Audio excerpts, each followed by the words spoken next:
What is up, guys? It's the Sound Alchemist, part of One Mind Syndicate, and today I'm back to talk about Warhammer 40K. In this episode, I will be going over the downfall of the Emperor's Children and their rise to chaos. And it all started with a cataclysmic event, the death of Ferrus Manus.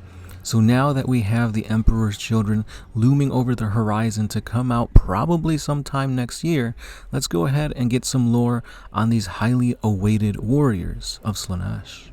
The Primarch of the Emperor's Children, Fulgrim, cast his brother aside, and Perturabo fell in an arc to land with a crunch of metal and crystal.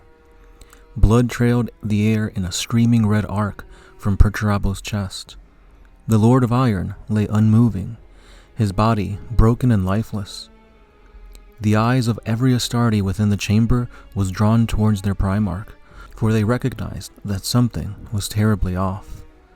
The Phoenician was no longer the same being that had descended onto this planet.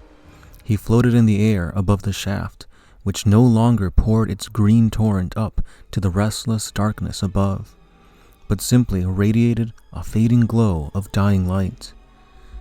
Fulgrim's armor was shimmering with vitality, as though the light of 1,000 suns were contained within him.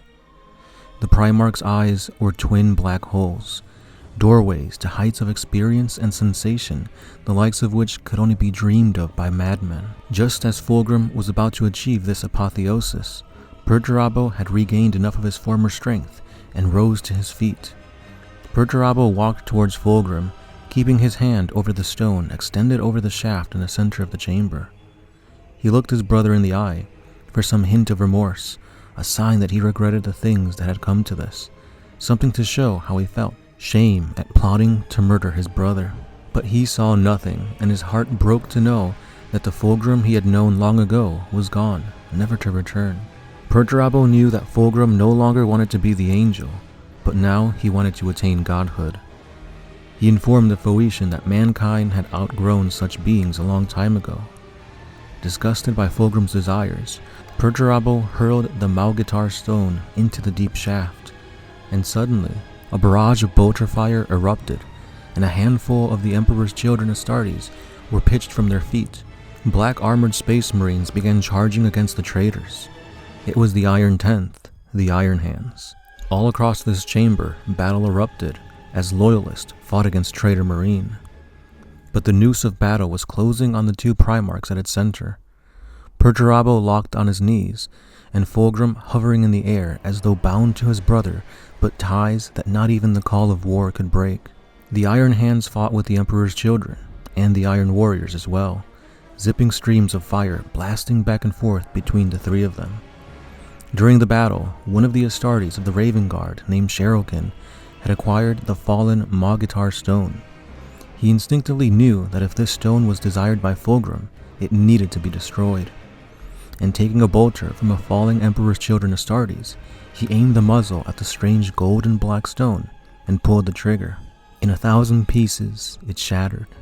The weakened Perturabo was now renewed with a sudden release of his life force from this relic of chaos. Fulgrim's body arced in sympathetic resonance, for the Malgitar stone contained more than just the strength stolen from the Primarch, Perturabo. It contained their mingled essence, a power far greater than the sum of its parts, a power to fuel an ascent so brutal that it only combined the life force of two Primarchs could achieve it. Armor burned from Fulgrim's body, flaking away like golden dust in a hurricane, leaving his monstrously swollen body naked and his flesh blazing with the heat of a furnace. Ghostly flames of shimmering pink and purple licked around his body, a starving fire waiting to consume him in the moment his focus slipped. Finally, the Lord of Iron pushed himself upright, and he stood, lifting Forgebreaker onto his shoulder. Fulgrim saw his death in the eyes of his brother Primarch, and he grinned, knowing that his brother had to do it. Perturabo hefted Forgebreaker like a headsman at an execution, and swung the mighty hammer in a wide arc, splitting the body of Fulgrim wide open. The deed was indeed done. Fulgrim exploded under the impact of Perturabo's hammer, and the releasing cry of a shrieking scream birthed him, An explosion of pure force ripped the Phoenicians' destroyed flesh, filling the chamber of towers with a blinding light that was too bright to look upon, too radiant to ignore. And like a newborn sun, a wondering incandescence was the center of all things, a rebirth in fire, new flesh crafted from the ashes of the old. Those who looked directly at the light were sure to be blinded into madness. The survivors bore witness to something magnificent, yet terrible. An agonizing death and a violent birth all in one. And thus, a figure floated in the midst of the light. This impossible moment was what Perturabo was realizing was a naked and pristine Fulgrim, his body unsullied by the ornaments of death. He was as perfect as the day the Emperor had conceived him. Fulgrim's back arced and his bones split with gunshot cracks. His flesh, so perfect now, ran fluid and malleable, his form molding and remolding as though an invisible sculptor pressed and worked on him like clay upon the wheel. Fulgrim's legs extended and ran fusing with each other, combining into a writhing serpent's tail, its skin thickening and sheening with reptilian scales and plates of segmented chitinous armor. Perturabo managed to take a step towards this thing, all the while feeling despair for what was happening to his brother.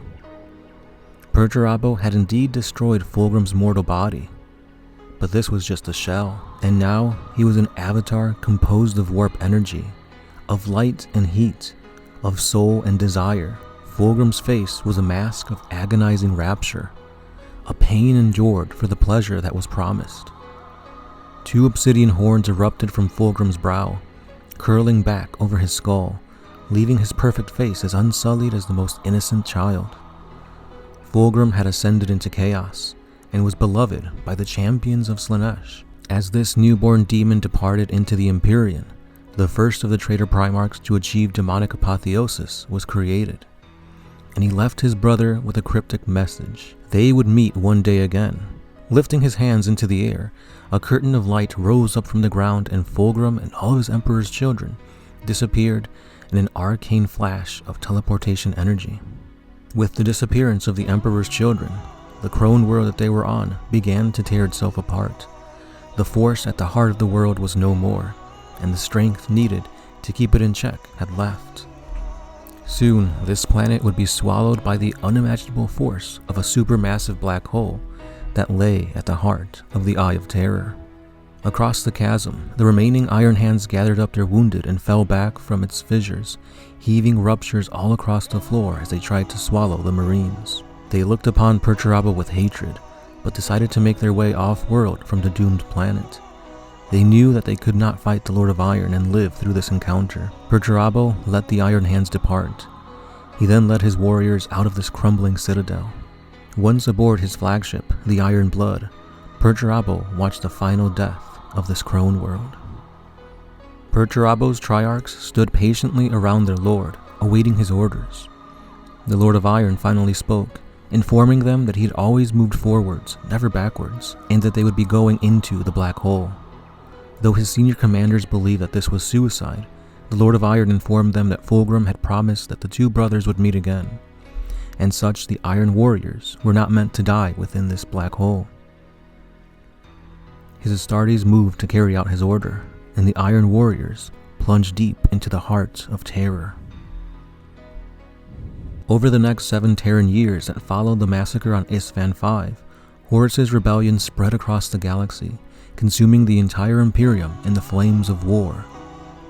By the time that the Siege of Terra began, the Emperor's children had become shadows of their former glorious selves, wholly consumed by the desires of Slaanesh, with every trace of decency long lost. While the other traitor legions assaulted the Imperial Palace, the Emperor's children instead launched themselves upon the innocent citizens of Terra, engaging in a mad orgy of rape, terror, mutilation that only barely began to satiate their all-consuming Slaanesh-inspired hunger for hedonistic pleasure, pain, and sensation. Billions of Terrans were used as human guinea pigs or raw materials in the Emperor's children's constant desire to create ever more powerful stimulants, or to become demonic hosts to bring Slaaneshi demon legions to the fight, or were simply slain outright to allow the traitor marines the enjoyment brought on by the sensation of sheer brutal murder. This was the new Emperor's Children Space Marines. And with that being said, we get the apotheosis of Fulgrim to become the first demon Primarch, and we know exactly what that looks like since we've gotten a new model revealed for him.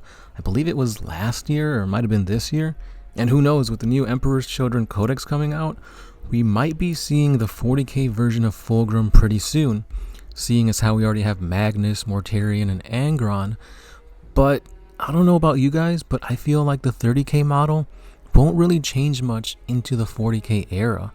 Let me know your thoughts down below as to what could distinguish 30k Fulgrim from 40k Fulgrim, but I'm excited to see what this model looks like regardless, because all of the Primarchs have looked badass. So with that being said, that's all I got for today, and don't forget to like, comment, and subscribe. This has been the Sound Alchemist, part of One Mind Syndicate, and I'll see you then. Peace.